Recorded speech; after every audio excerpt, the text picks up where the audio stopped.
Americans face a revolving challenge, managing their energy bills.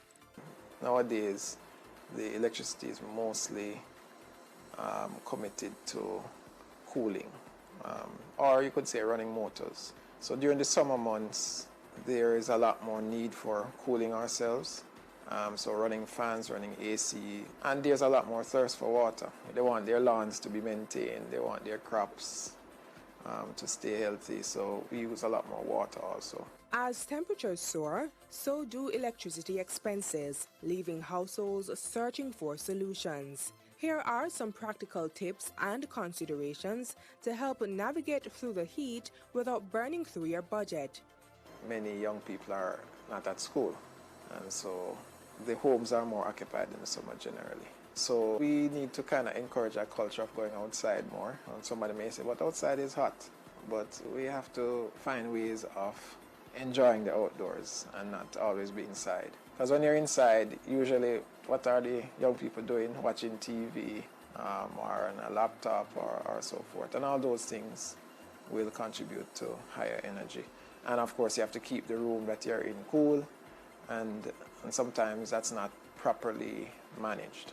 It's vital to unplug idle electronics, as many off devices still sip power. We think that because you press the off button, that your device, your appliance is not using power. But these days you have a lot of smart devices that have to stay alive pretty much, even though you have turned it off, and that will use power. And it may seem like a little bit of power, but we say one cocoa full basket. So a lot of these devices all combined together can cause your power to go up, your power consumption to go up. Strategic planting can cool your home, though hurricane concerns must be considered. We can't say you should always have trees, because there's also the concern of hurricane season. The hurricane season coincides with the summer, right, the hottest time. So we have to, in a very careful way, see how we can use vegetation in a way that can help in cooling the environment of your home or around your home, but at the same time doesn't increase the hazards that will come because of the hurricane season. Choosing between airy linen and sweat-absorbing cotton can also boost the summer comfort. So linen is a very light fabric, and it's very airy, especially in a drier climate, not very humid climate. It's very comfortable. Even in a hot environment, it can still feel comfortable. Cotton is the other one, and cotton is one that will absorb the sweat from your body, and then the sweat will then evaporate from the cotton fiber, and when it does, it actually makes you feel a lot cooler, almost like a natural air condition. You can isolate your movement in your home, so if you have to be indoors, stay in a certain room, keep that room cool. You don't have to keep the whole house cool. Or if you have to go from room to room, you can change the temperature to something that you can tolerate. By focusing on key areas and making smart choices, you can create a cooler and more comfortable living space. They can ensure that on those south-facing wall, east-facing wall, and your west-facing wall, that you use thicker curtains at your windows. Another thing to do is that if they can apply a reflective coating, like a film or even a tint on the windows, and they might be able to exploit that strategy, ensuring that you're not using a unit to cool a space that it is not sized for. Some people might choose to only have an air conditioning installed for the bedrooms. Don't try to use it to cool the bedroom and the living room and the kitchen and all the other and the entire house. Innovative technologies are also on the market, offering new ways to manage energy usage and costs effectively. These days, these include smart devices that have timers on them, which you can schedule them to turn on and turn off. Devices, occupancy sensors, for example, that can see when somebody's in a room and turn on. And there may be even more sophisticated ones that can sense how many people are in the room. Managing energy bills during the summer is essential for staying cool and cost-effective. Next time the summer heat feels overwhelming, remember these tips to keep your energy usage in check.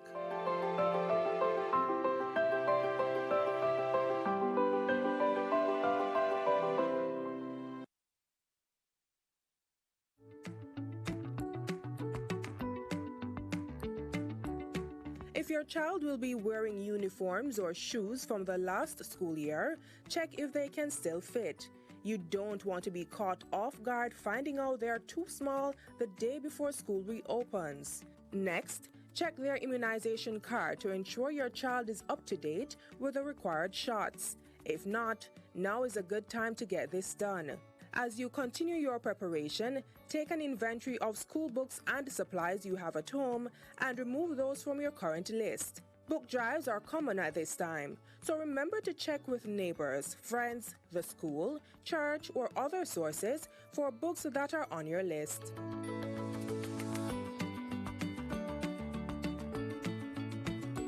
To avoid being overwhelmed, do your shopping in two parts. Uniforms, shoes, and any other clothing items could be done one day, while books and other stationery supplies could be done another. If you're reusing school or lunch bags, wash them ahead of time and ensure the zippers are working.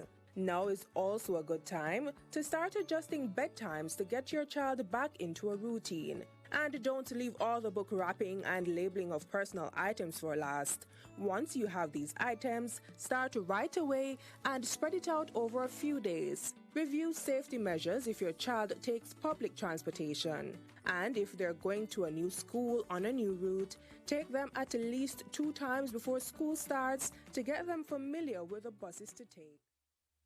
Good morning, everyone, and welcome to this Wednesday, August 28, 2024 edition of the Post Cabinet Press Briefing. It's a special day. We are almost at back to school time, and so this is a special edition of our Post Cabinet Press Briefing, and I'm so happy to have the leadership of the Ministry of Education here. We have the Honourable Fayval Williams, our Minister of Education and Youth. We also have the Honourable Marcia Smith, Minister of State in the Ministry of Education and Youth. It's good to see you at these post-cab briefings. Dr. Kassan Troop, the Permanent Secretary in the Ministry of Education and Youth. We also have Terry Ann Thomas Gale, our Acting Chief Education Officer. I also see Laurel Williams, who is the President of the National Student Councils Association. Is that the last part? Yeah.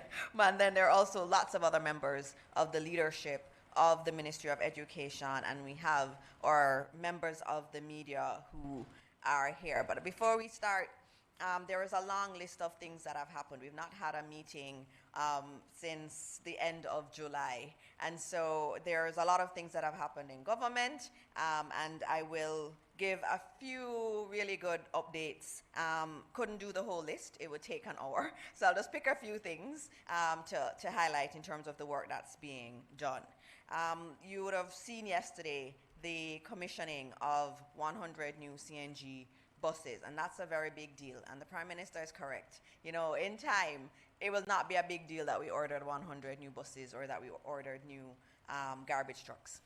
It is, but we are in this moment because of really good, prudent management of the economy. In the past, we were not able to do this. We all know it.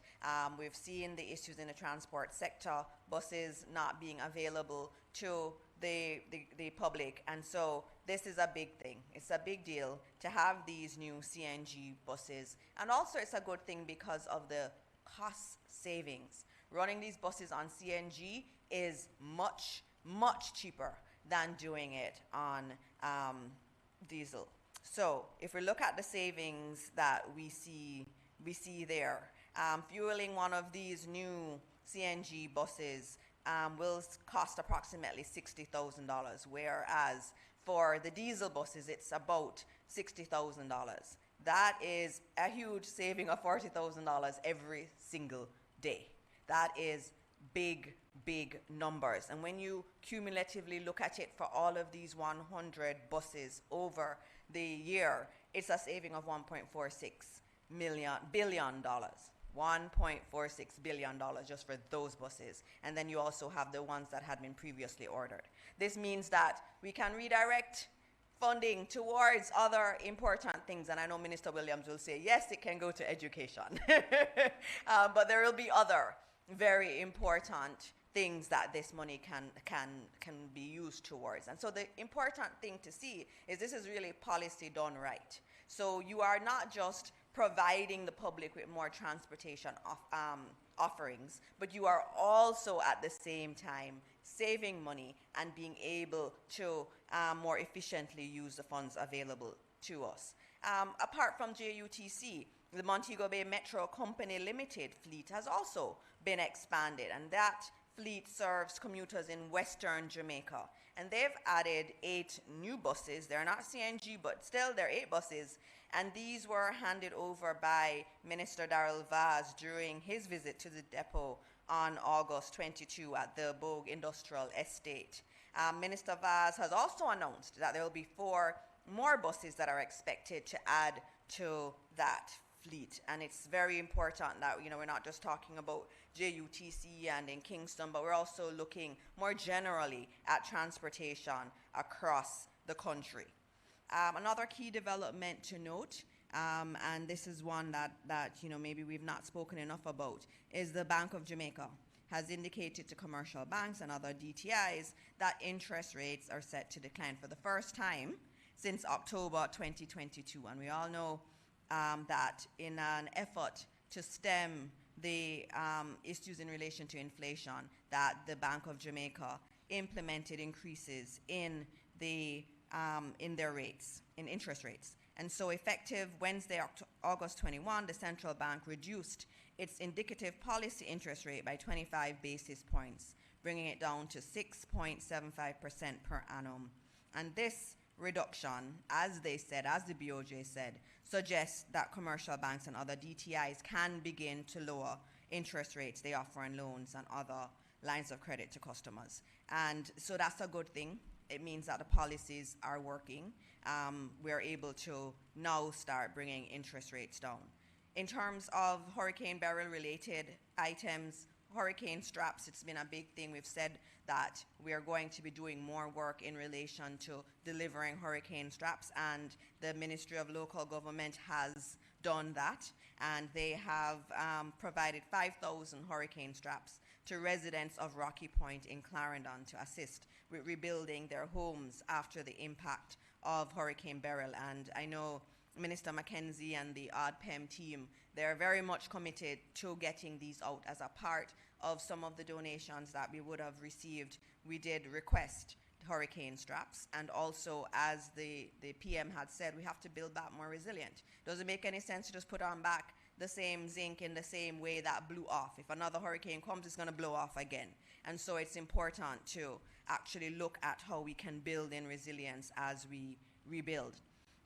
Again, on the Hurricane Beryl relief area, another thing that we've not been able to do a lot of in the past is really give real relief benefits to individuals. 6,500 checks have been prepared by the ministry by their ministry, and 12,000 persons are to be assisted. And so the Ministry of Labor and Social Security is in the process of distributing these checks. And it's a big deal. It's a big deal. We've had many hurricanes in our history, and many times we've not been able to assist those who have been affected. But this time, if there are individuals with minor damage, they got $50,000. The checks are being done. If there was severe damage, the checks are for $150,000 each. And if our house was completely destroyed, there is a relief check of $400,000. Those are unprecedented, unheard of. We've never been able to be in a position to give that kind of support. And you would have seen yesterday there was a ceremony in Portmore. There are going to be more, I believe today is in Manchester, and they're going to be going in all of the areas that have been affected to deliver these checks to the people who have seen damage. And again, we are very much building into this accountability. It's important that it is people whose houses have been damaged that get the checks. And so there may have been, we would have loved it to be a little quicker, but you also want to make sure that you have all of the documentation, you know who these people are, you are ensuring that the persons who are getting the checks are actually the persons who have been affected by Hurricane Beryl. And so the Ministry of Labor and Social Security, led by the wonderful minister, the Honorable Pernell Charles Jr., they have done a fantastic job in doing this in a very short period. They said it takes us 6 months to get all of these checks ready for 12,000 of them. It's 12,000. And to validate and to go and check on the families and make sure you have all of the information, they said 6 months. And they've been able to do it in 4 weeks. That is absolutely fabulous for them, and it shows the work of our public sector in getting the relief to the people of Jamaica. Now, as we said earlier, today is not really about those updates, but we have to put them in, and there's a lot more to talk about. But we are going to be talking about back to school. Back to school, the school year starts next week, Monday, and the Minister of Education and Youth is here to update us on all the tremendous work, and the ministry is doing tremendous work in getting us back up and going. I know most of you are interested in the schools that were damaged, but I tell you, and I'm going to blow your horn, I'm trumpeting for you, the ministry's team has done a lot of work in other areas in relation to special needs students, in relation to just the infrastructure in schools that were never damaged by Hurricane Beryl, in the books, in so many different areas. And so I want to commend the Ministry of Education team for all that work. They worked straight through the summer under a lot of stress, and they are ready for back to school. And it is my pleasure to invite the Minister of Education and Youth to come and tell you about all of the tremendous work she especially has put in. She was on a site yesterday examining work to make sure that the school would be ready. So, welcome, Minister Fayval Williams.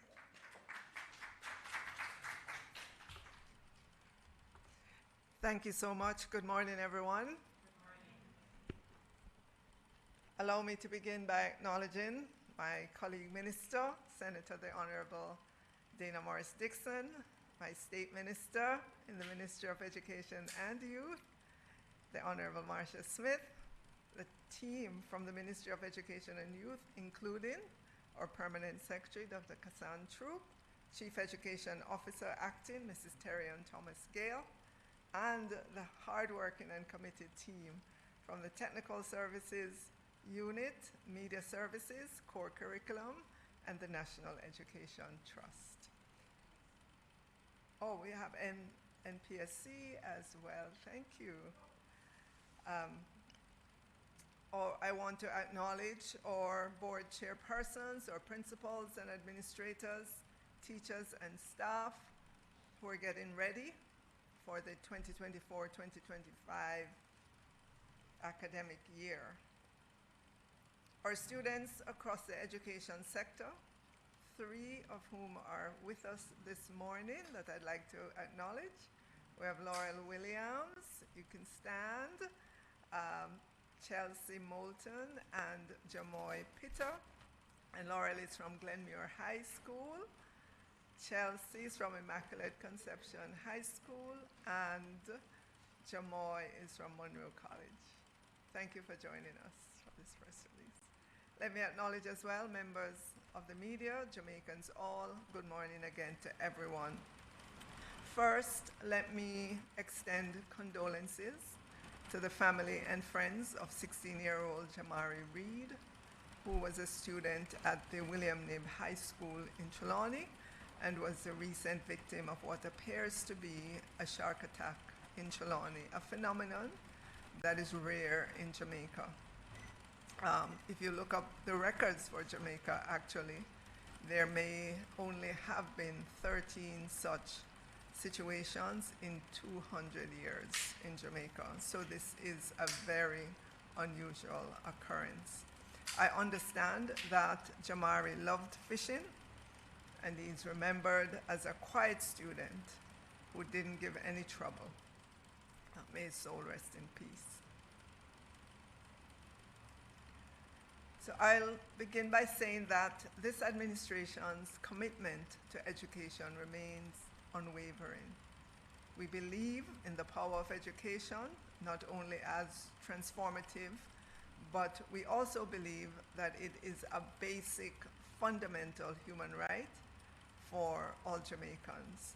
Despite the setback as a result of the most recent hurricane, we are determined to ensure that the education system is ready for the new school year. We know that back to school is generally one of the most anticipated times of the year. It's also full of pressure as parents prepare. It's an expensive period of the year as well.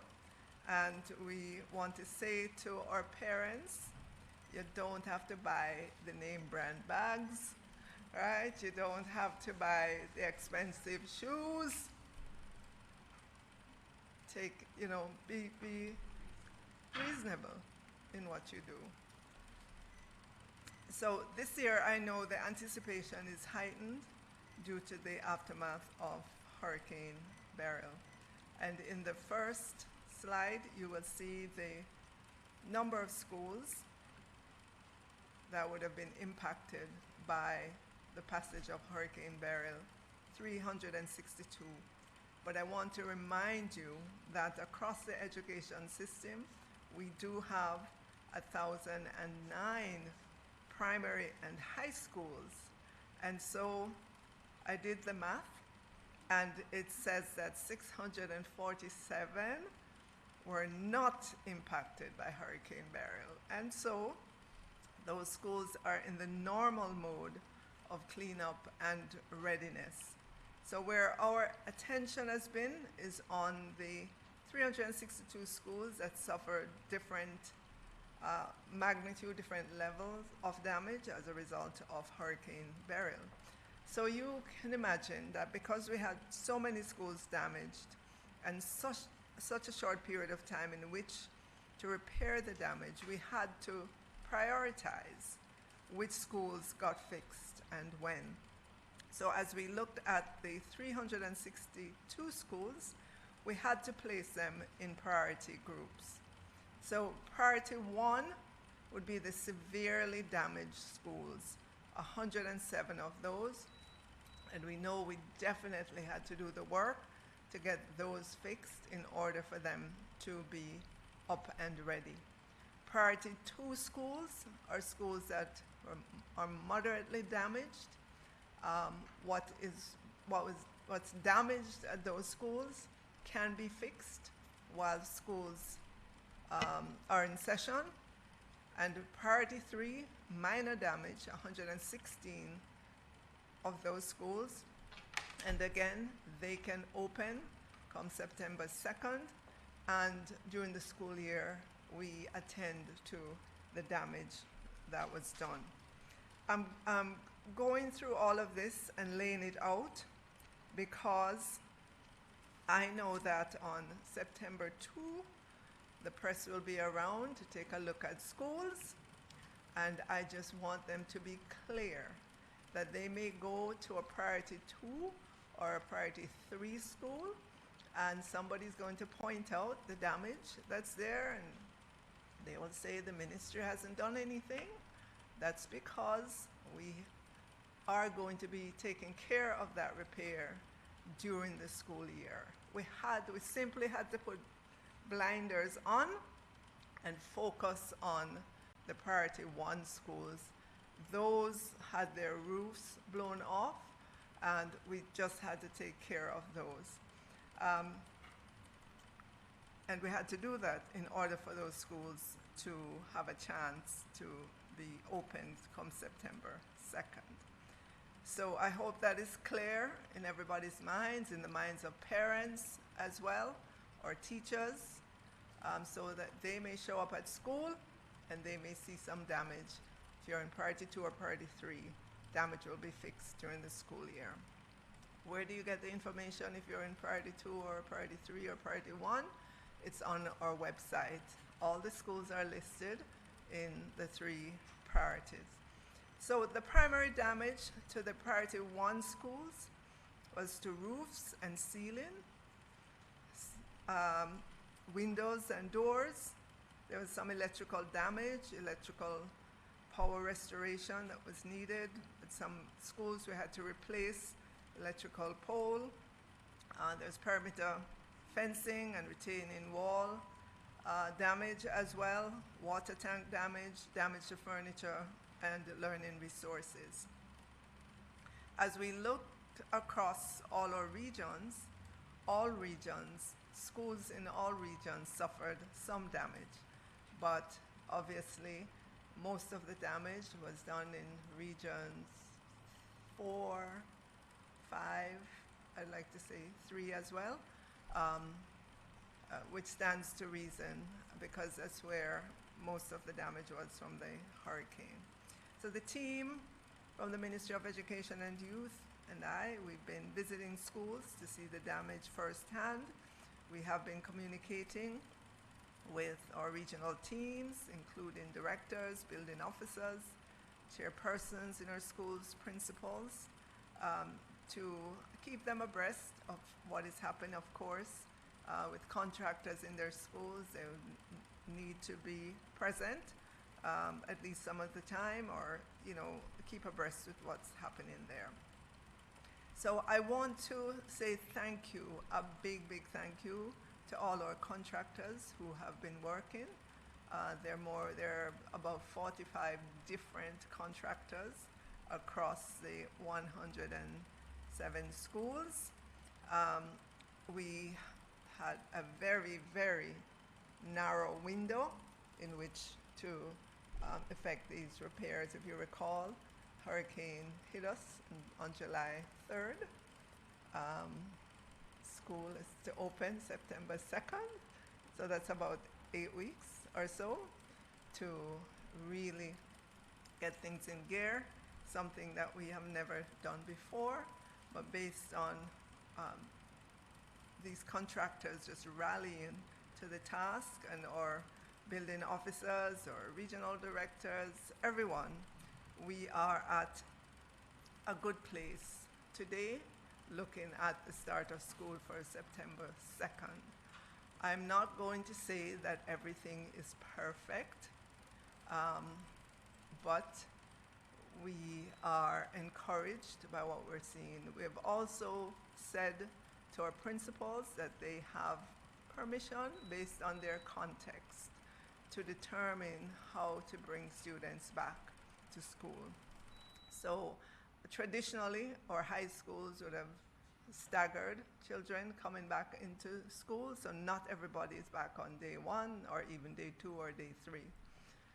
Primary schools, generally all students come back at the same time, but here again, we've said to principals in the priority 1 group that you have the agency to look at your context and determine how children come back to school.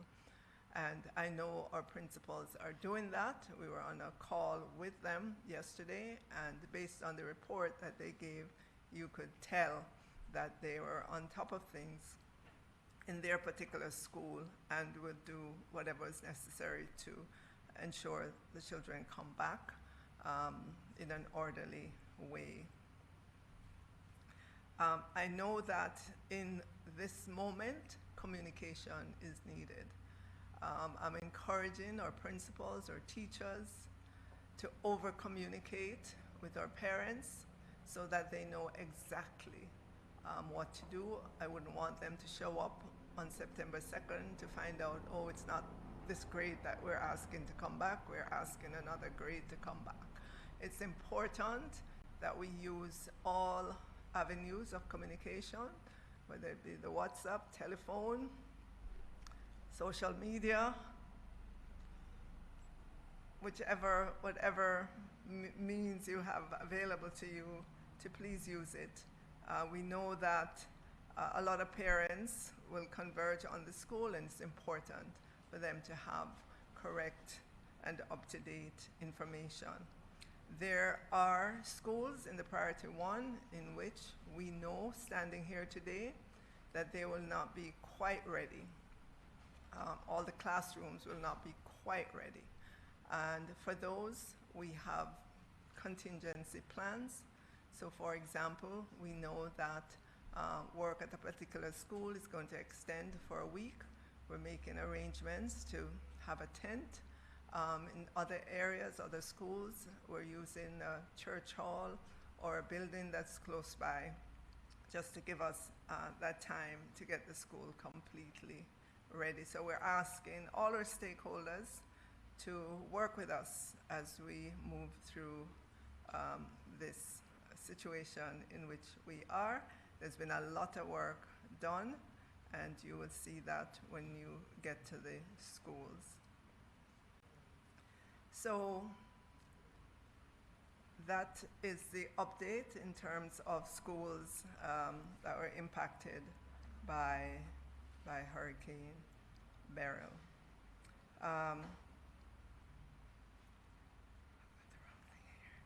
I know that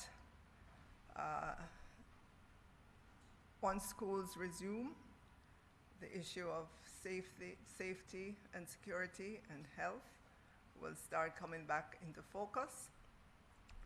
The safety and well-being of our stakeholders is of paramount importance. As such, we're leveraging support to ensure that there are disaster preparedness kits, including first aid supplies, flashlights, batteries, emergency response kits are in our schools, and we'll be doing that as we go through the school year. Similarly, our guidance and counseling unit has partnered with the Ministry of Health and Wellness to provide increased access to guidance counselors to help students, staff, and parents cope with any particular issue related to the hurricane and other difficulty and unfortunate circumstances to which they might have, that they might have been experiencing. To date, there are 1,047 guidance counselors across our schools. As I make mention of the Ministry of Health and Wellness, we take note of a recent press release that we at the Ministry of Education and Youth would have shared via bulletin to all our schools regarding the increase in COVID-19 cases. We are encouraging schools, and we will be soliciting help to ensure that there are enough hygiene and sanitation supplies, including, the normal mask, hand sanitizers, disinfectants, and so on. We are asking our principals or school nurses to be particularly vigilant. While there's not a mandate for mask wearing or distancing and so on, we note the Ministry of Health's concern, if I could put it that way, for us to be aware and continue to do those things that we did during COVID. With regards to educational material, we know that teaching and learning require tools. We continue to take the steps to ensure that our schools are so equipped in terms of physical books and e-resources. And as you know, parents, the e-resources are available at no additional cost to students at the primary and secondary level. Grade 4 students will have fully funded access to the Learning Hub online platform. Grade 6 students will have fully funded access to the Cheetah practice books that are available on the Book Fusion platform, and grades 1 to 3 students will have full access to the Jamaica Learning Passport. These are just resources that are available to our students. They're also available in the high school. So for example, ebooks for students in grades 7 to 9, taking integrated science, English language, and students taking English, principles of accounts, principles of business in grades 10 and 11. These are all in ebook format. We remind students and parents that there's only one download required, and after that you don't have to have internet connectivity to access these ebooks. The license are valid for 1 year and can be accessed across multiple devices. We're encouraging our students to use this resource that's available to them. We also want to bring your attention to resources to drive parental and community engagement. And I'm happy to see the CEO of the National Parent Support Commission here with us this morning. It is the agency of the Ministry of Education and Youth that is committed to promoting support for parents and by extension families. And I know that they have done a fantastic job in the last school year in engaging, at the last count, almost 100,000 parents, right? In excess of 100,000 parents on a wide range of topics: effective parenting, how to listen to your child, how to speak about sensitive topics with your child, and so on. A range of topics, and we are going to be repeating that again in this coming school year. Psychological first aid.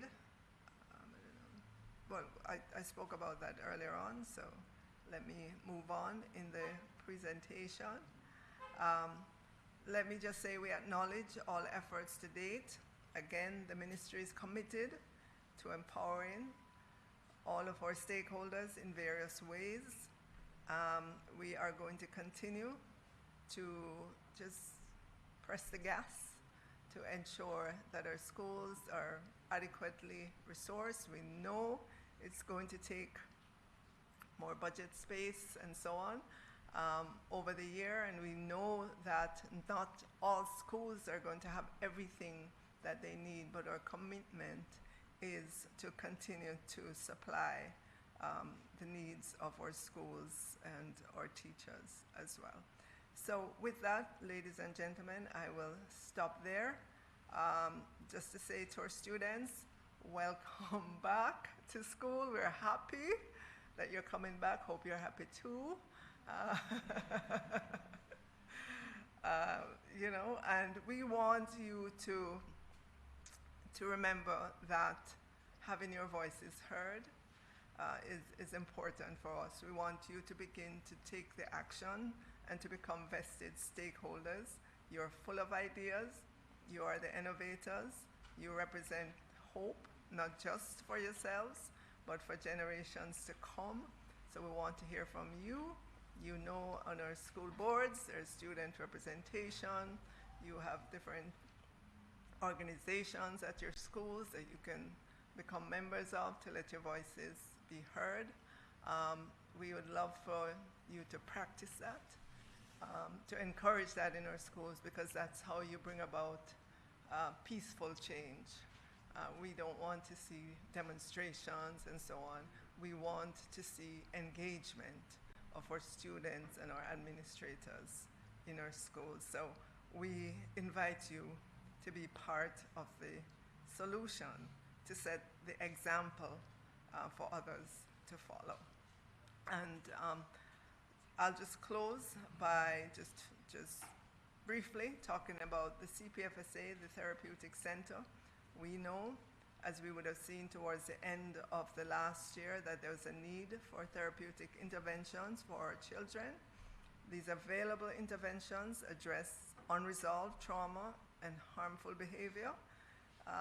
And so we call on our parents who are having issues with their children, before you think of hitting or abusing them, pick up the phone, call the hotline, call the parenting hotline. Help is there for you, and we want you to keep that at the forefront of your mind. There are other things we could talk about, but in the lead up, in the weeks ahead, we will come back with some of those, in particular, dress and grooming policy, the nutrition policy.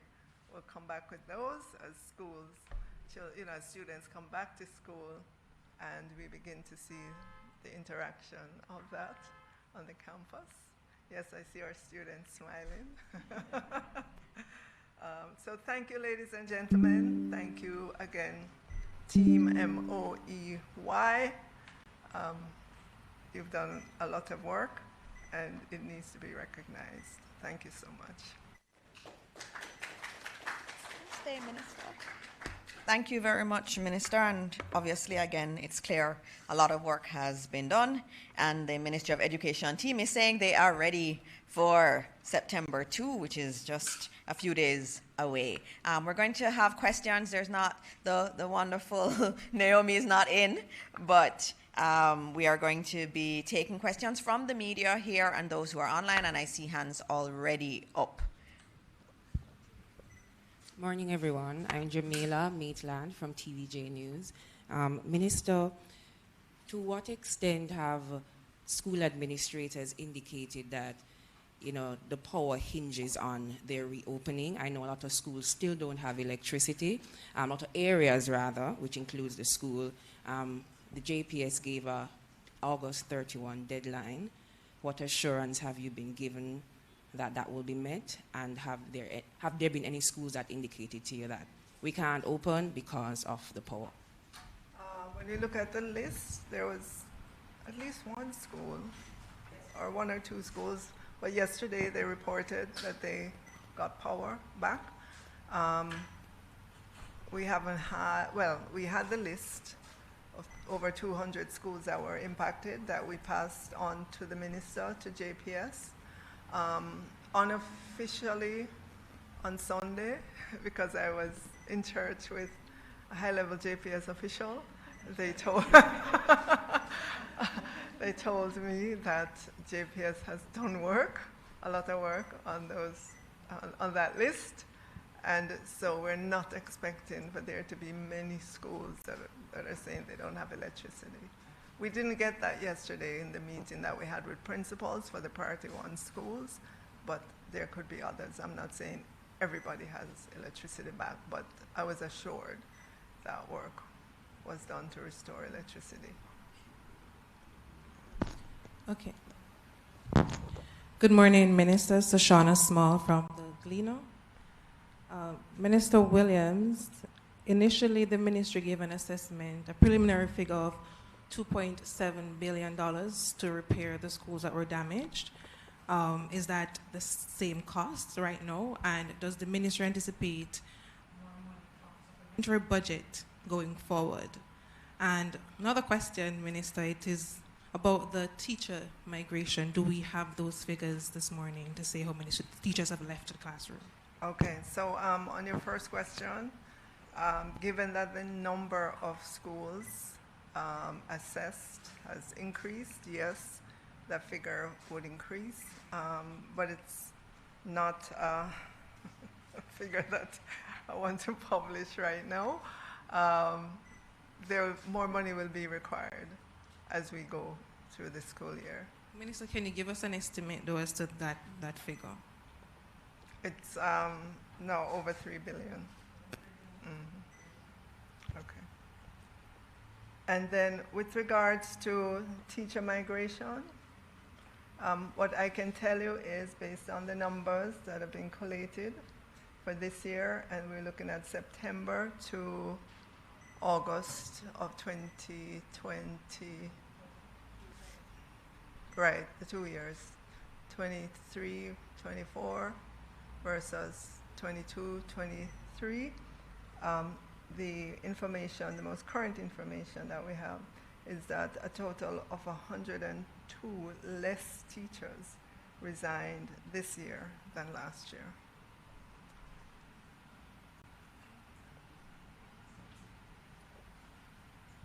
Morning, Minister. Mahir Stewart from Nationwide News here. Am I right?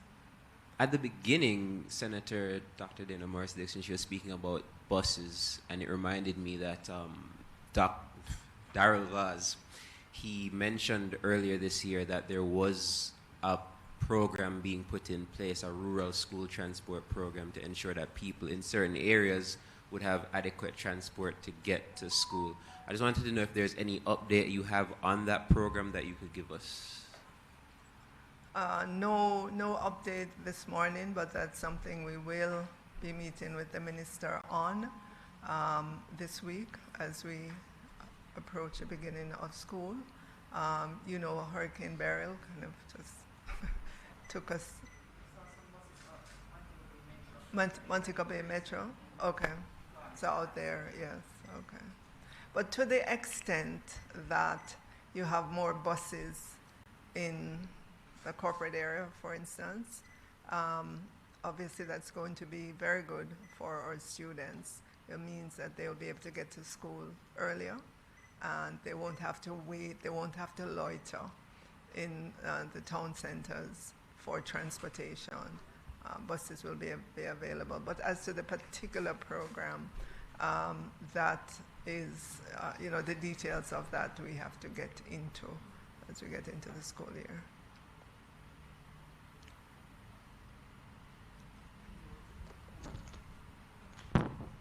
All right, yes. Good morning again, ministers. Regarding the foreign teachers that are coming in, can you say this morning how many teachers have been recruited and the subject areas that they will be filling in, and, you know, possibly where they'll be placed? And for Minister Morrison, I believe a month or two ago, you said that the task force that was established to look into AI in Jamaica will have the report by July. Has the report been submitted, and where are we in that process?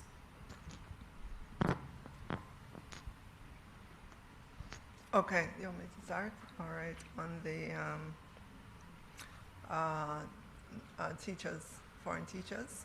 To date, we only have our usual cadre of Cuban teachers and others that were in the system before.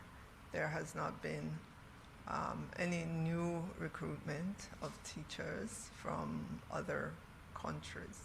There have been talks, there have been discussions, but our system continues now as we speak today to have the same countries that we've always had.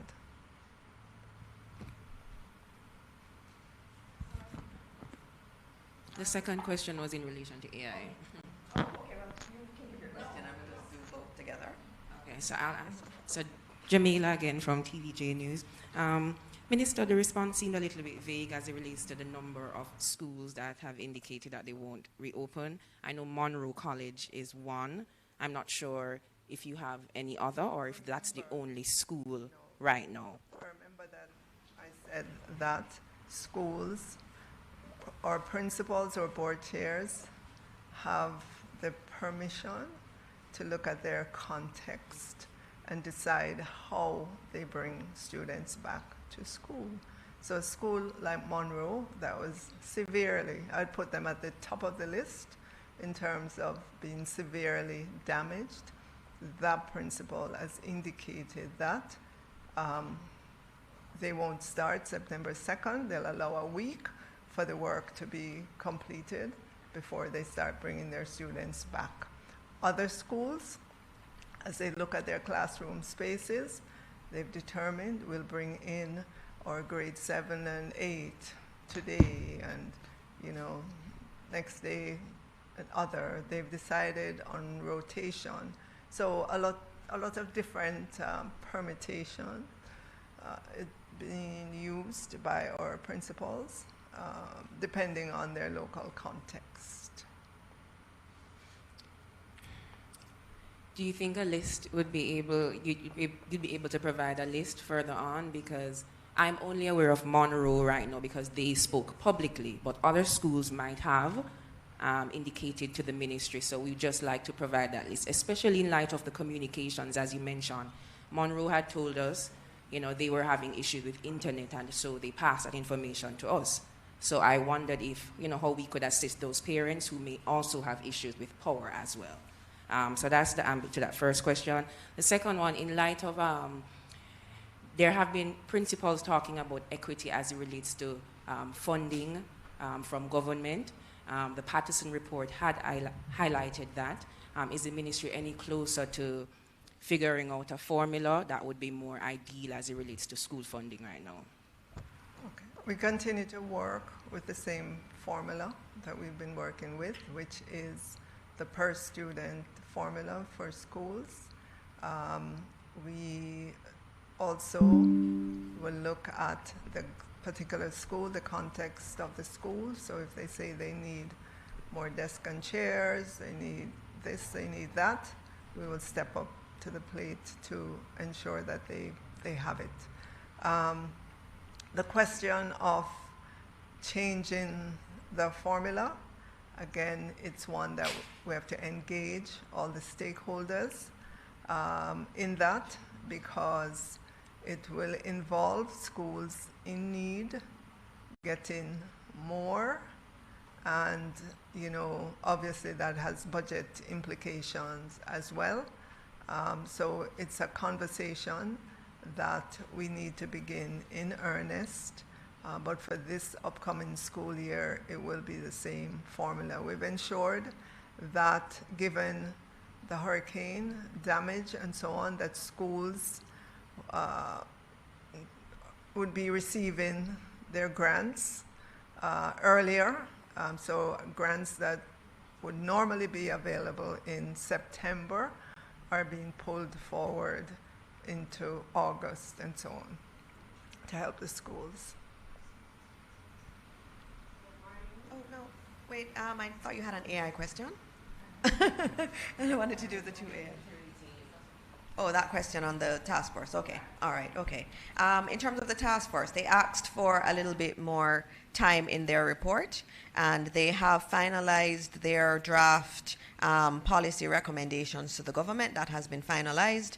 They are doing their final round of review as a committee. Of course, during the summer it can be a little tricky with some of the members, especially those who are traveling over the summer. And I anticipate that within another week or two, the final report will be before the government, and we will discuss it in cabinet. Can I just go back to your question about the specific schools? We meet more than once per week, and we go through every single school in detail, so we understand where every school is. We understand which schools, are very comfortable that they will be opened, which schools saying, all right, give us a day or two, and so on. But I know that the contractors are out there and they are pushing. They know the September 2nd deadline, and they are really, really pushing to ensure that they complete the work. Some of them have even put in double shift. They've worked on weekends. They've worked well into the night to get the schools up and ready. For September 2nd, will the schools be at 100%? Maybe not. But they're saying what's left to be done will not impact the opening of school. Okay, go ahead.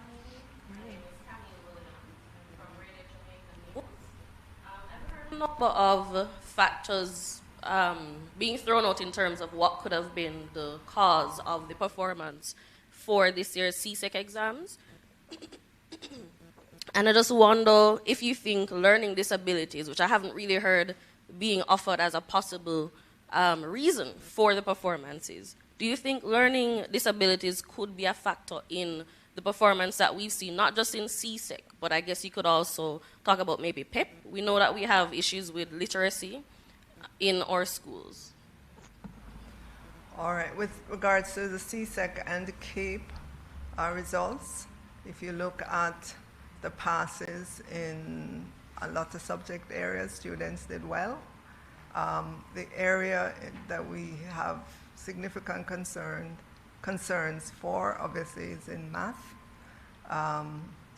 And that's an area we have to triple, quadruple our efforts. We know we need more math teachers in the system, and that we will be recruiting as best as we can more math teachers. I know we have programs in place to enable us to be graduating math teachers, but they won't be ready for this school year you're talking about in the next 2, 3, 4 years. In terms of the learning challenges, I mean, if those are identified, I know that within our schools we try to ensure that there is help and support for those children who may have learning challenges in our schools. We believe that we are doing, a good job by parents when you look at what's offered in our special needs department at the ministry in terms of support and resources for our children. We try as well to identify at an early age special needs children, and we try to identify them from the early childhood, from their early childhood institutions, in age 4 assessment. And over the last 2 years, we have done it every year.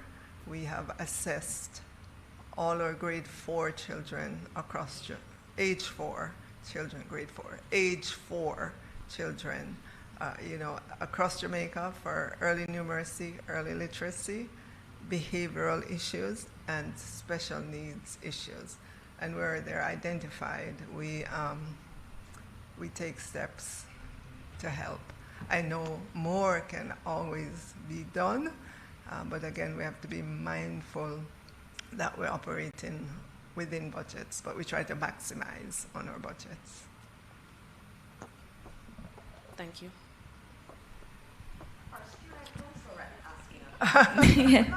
All protocols observed. A pleasant morning to you all. Minister, all present here today, I would first like to express my sincere gratitude on behalf of the National Secondary Students Council for inviting us here today to take part in this important discussion. It really shows the ministry's dedication to youth involvement in these processes, and we are truly grateful and hope for further collaboration in the future as the school year commences. Additionally, on behalf of student leaders, and I mean secondary students island-wide, I'd like to express our gratitude for the incredible work that you have done in, the repair of schools across Jamaica. We are truly grateful, and we would like to express our gratitude. My question today is, how has the Ministry of Education held school principals accountable for enforcing discriminatory grooming policies? And what support systems has been put in place to protect students who are unfairly excluded or disciplined because of their hairstyle? I think you should become a reporter. I know. You need to join the media team. TVJ, RJR, all of you, nationwide. So I know the dress and grooming issue has been a pain point in our schools for decades. Students want to be more liberal, while principals and teachers want to be more conservative. But we have seen the change over the decades, right, into us embracing, for instance, our natural hair, schools realizing that, students don't have to be in jacket and tie, they can loosen up a bit, and so on. And I suspect that as we move forward, you will see an embrace of, I think, more liberalness in our schools, because people are realizing that it doesn't really impact on the education that you're receiving. But we can only move as fast as the society is willing to move.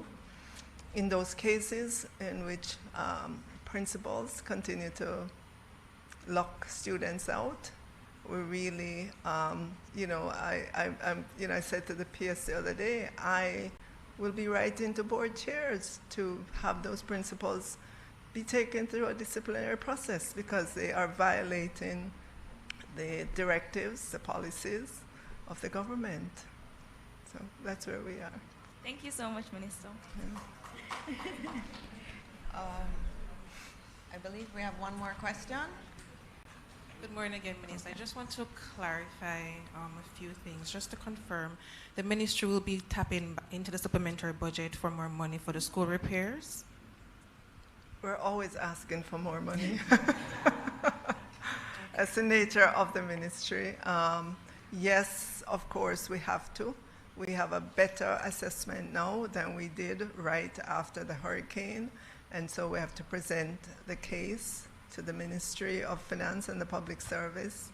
And on our side, we have to be efficient with the funds that we have that were already allocated to us, because we know it's additional burden on the national budget as a result of the hurricane. Okay, and there have been a lot of discussions about the foreign teachers and the recruits coming in, and what you're saying now is that it's just merely talks. Can you tell us where we are in those talks? Or no, we've had exploratory talks with at least 2 countries that have indicated their interest in having their teachers in our environment, and that's because they have excess teachers in their countries. Those have been, like I said, talks. There's nothing, no signed MOU or anything like that. And these 2 countries are Ghana and the Philippines? Ghana and the Philippines, yeah. Yeah, Minister, question.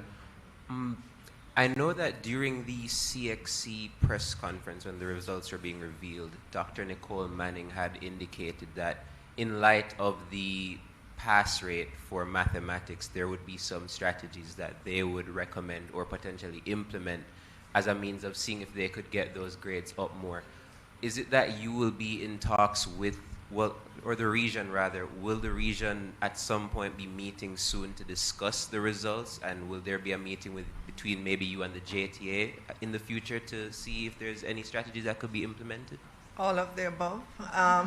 But I know at the ministry, I'm looking around for our CEO. Look at she's, oh, right there. CEO, can you just say again what you said at the press briefing in terms of some of the strategies that we'll have in place?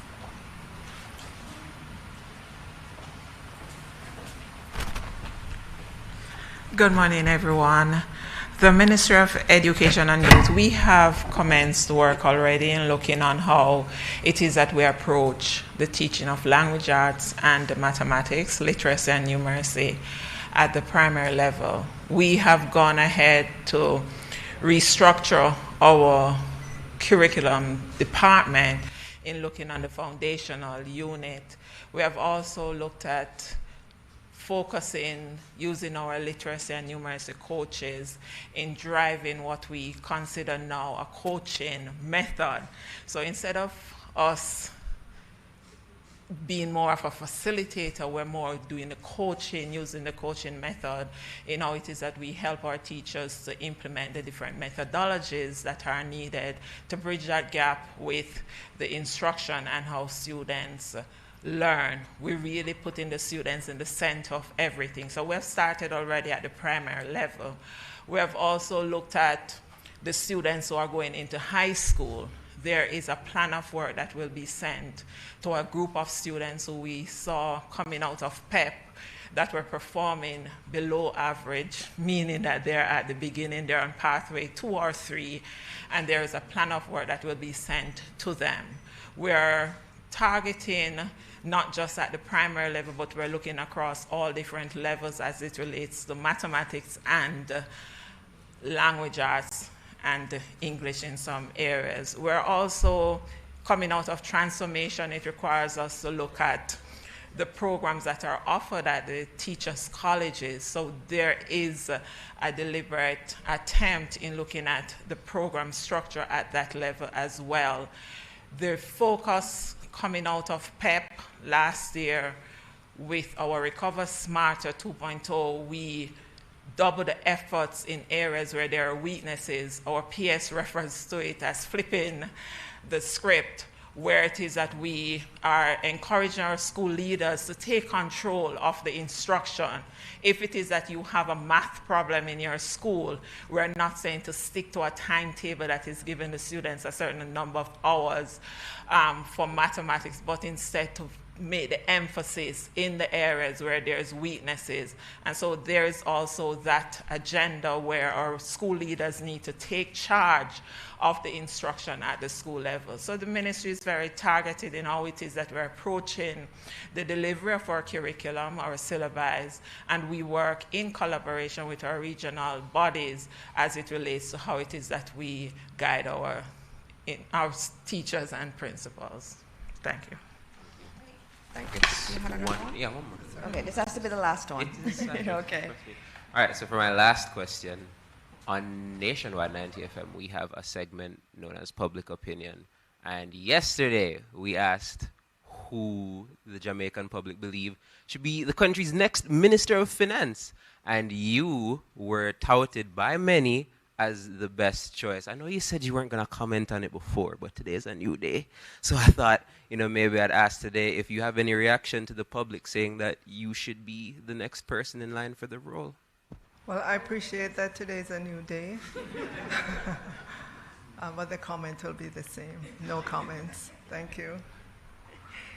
Thank you all. And as you heard, there's a lot of work that has been done. They weren't able to go through everything that they have done to be ready for school, but they have done a lot of work. And in the coming days, you'll hear more. You had asked about the bus program. Minister Vaz has indicated he will put out an update and he will come to post-cabinet to discuss the rural school bus service. So we will answer and give you more details on that one very soon. So thank you all for being here. Thank you to the wonderful Ministry of Education team, our new media rep from the National Students Council's grouping. And we will see you all again next week, Wednesday at the same time. Thank you.